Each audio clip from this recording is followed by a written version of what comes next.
Chapter 1 chemistry class 9 का matter in our surrounding के पिछले वीडियो में हमने स्टेट ऑफ मैटर्स के बारे में पढ़ा था, जिसमें बारे में हमने पढ़ा था कि इसके 3 प्रकार होते हैं, सॉलिड, लिक्विड, गैस। तो पहला प्रकार जो है सॉलिड, उसके बारे में पढ़ेंगे हम। तो इसको कहते हैं, इसको परिभाषा ये होगी, पदार्थ की वह अवस्था जिसका आकार एवं आयतन निश्चित होगा उसे हम सॉलिड कहते हैं। अब इसको इंग्लिश में लिखेंगे, स्टेट ऑफ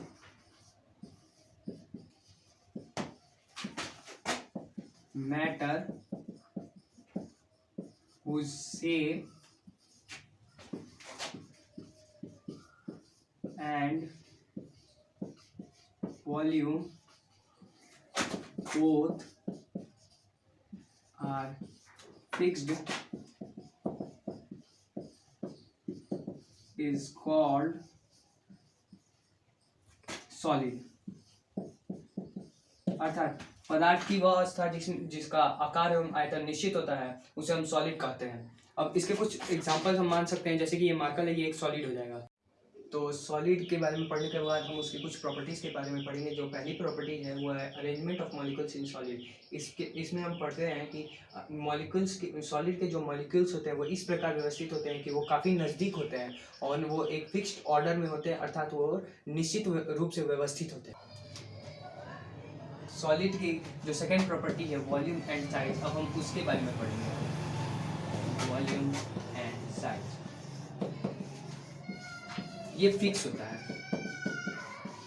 अब इसको हम बताते हैं, जैसे सॉलिड के मॉलिक्यूल्स जो होते हैं उसमें का इंटरमॉलिक्यूलर फोर्स जो होता है वो बहुत ज़्यादा होता है। साथ ही साथ सॉलिड के मॉलिक्यूल्स में इंटरमॉलिक्यूलर स्पेस काफ़ी कम होता है, इस कारण वॉल्यूम एंड साइज जो होता है फिक्स हो जाता है। सॉलिड की 2 प्रॉपर्टी पढ़ने के बाद हम तीसरी प्रॉपर्टी कंप्रेसिबिलिटी पढ़ेंगे।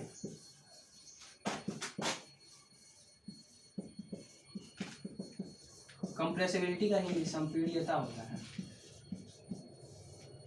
कंप्रेसिबिलिटी का मतलब किसी पदार्थ पर प्रेशर लगाने से उसका वॉल्यूम कम हो जाता है। मतलब सॉलिड में इंटरमॉलिक्यूलर फोर्स बहुत ज़्यादा होता है, जिसके कारण उसकी कंप्रेसिबिलिटी लगभग नगण्य हो जाती है, अर्थात बहुत कम हो जाती है। चौथी प्रॉपर्टी एक्सपेंशन ऑफ हीटिंग है।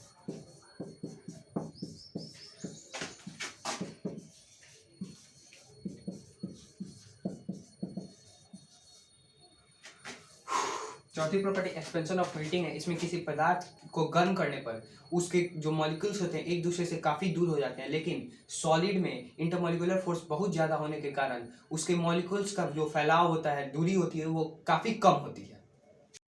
तो लास्ट प्रॉपर्टी जो हमारा है सॉलिड का, उसका नाम है डेंसिटी।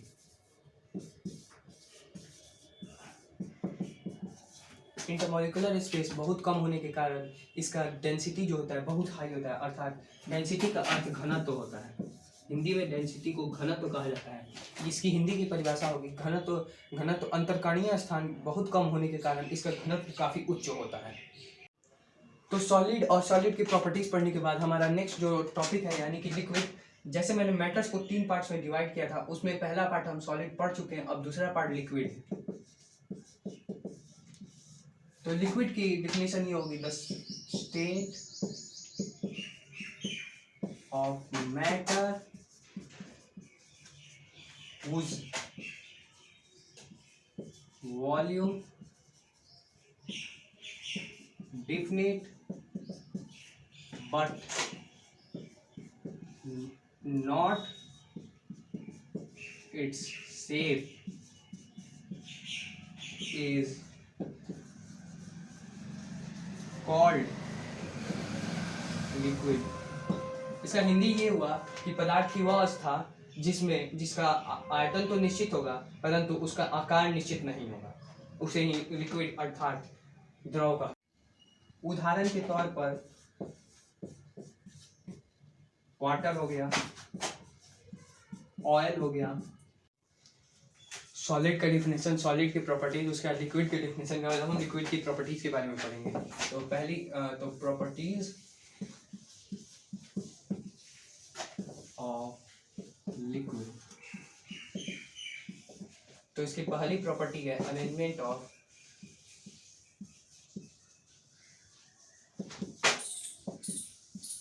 Molecules in liquid.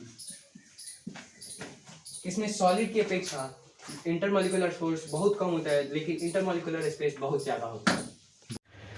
तीसरा टॉपिक हमारा कंप्रेसिबिलिटी है।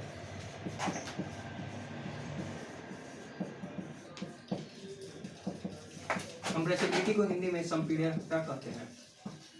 लिक्विड में इंटरमॉलिक्यूलर स्पेस अधिक होता है, जिस कारण जिस कारण ठोस की अपेक्षा यह ठोस की अपेक्षा यह अधिक संपीड़ित होते हैं।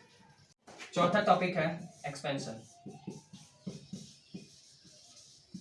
टॉपिक नहीं है, प्रॉपर्टी है एक्सपेंशन। इसमें इंटरमॉलिक्यूलर स्पेस अधिक होता है, जिसके कारण इसमें एक्सपेंशन बहुत अधिक होता है। सॉलिड लिक्विड के बाद अब हम गैस के बारे में पढ़ेंगे। तो the state of matter which do not have fixed volume and shape is called gas। अर्थात जिसका वॉल्यूम और शेप फिक्स नहीं होता है उसे गैस कहते हैं। गैस की डेफिनेशन के बाद हम गैस की प्रॉपर्टीज पढ़ेंगे। तो प्रॉपर्टीज ऑफ गैस। तो पहली प्रॉपर्टी है arrangement of molecules. Arrangement of molecules में इनमें ठोस और द्रव की अपेक्षा इसमें इंटरमॉलिक्यूलर स्पेस बहुत अधिक होता है, लेकिन इंटरमॉलिक्यूलर फोर्स बहुत कम होता है।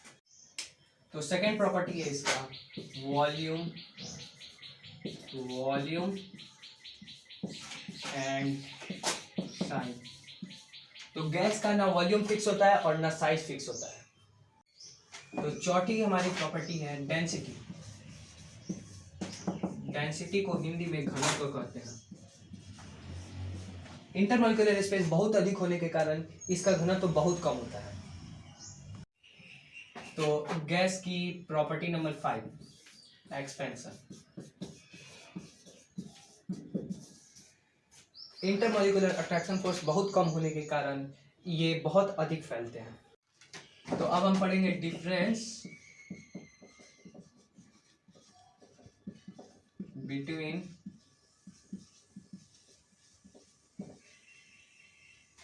Solid, liquid, gas. तो पहले प्रॉपर्टीज लिखेंगे,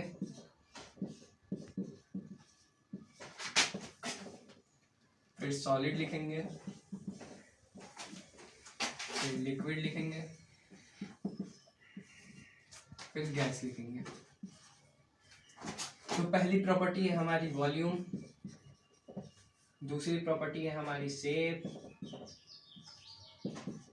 तीसरी प्रॉपर्टी है हमारी डेंसिटी।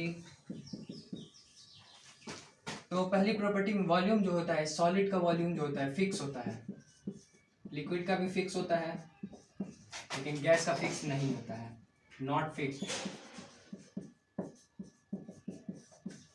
अब दूसरी प्रॉपर्टी जो है शेप, ये फिक्स होता है सॉलिड का, लेकिन लिक्विड का फिक्स नहीं होता है। साथ ही साथ गैस का भी फिक्स नहीं होता है। तो डेंसिटी सॉलिड की जो होती है, जो मैक्सिमम होती है, और ये बिटवीन सॉलिड एंड गैस, और ये मिनिमम होती है। तो compressibility property number 4, compressibility. Solid का कंप्रेसिबिलिटी जो होता है लेस देन लिक्विड होता है, ये लेस देन गैस होता है, और ये मैक्सिमम होता है। कंप्रेसिबिलिटी के बाद से हमारा जो है इंटरमॉलिक्यूलर स्पेस, ये मिनिमम होगा, ये बिटवीन सॉलिड एंड गैस, ये मैक्सिमम होगा। और फिर लास्ट है इंटरमॉलिक्यूलर फोर्स, इसमें मैक्सिमम सॉलिड होता है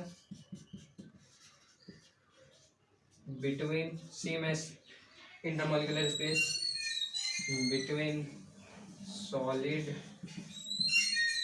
एंड गैस, और ये होता है मिनिमम।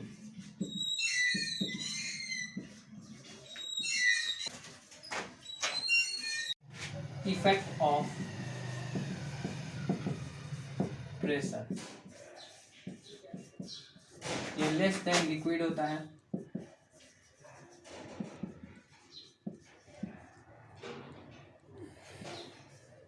ये लेस देन गैस होता है, और ये मैक्सिमम होता है। अब इंटरमॉलिक्यूलर स्पेस लगभग एक्सपेंशन की तरह ही होता है।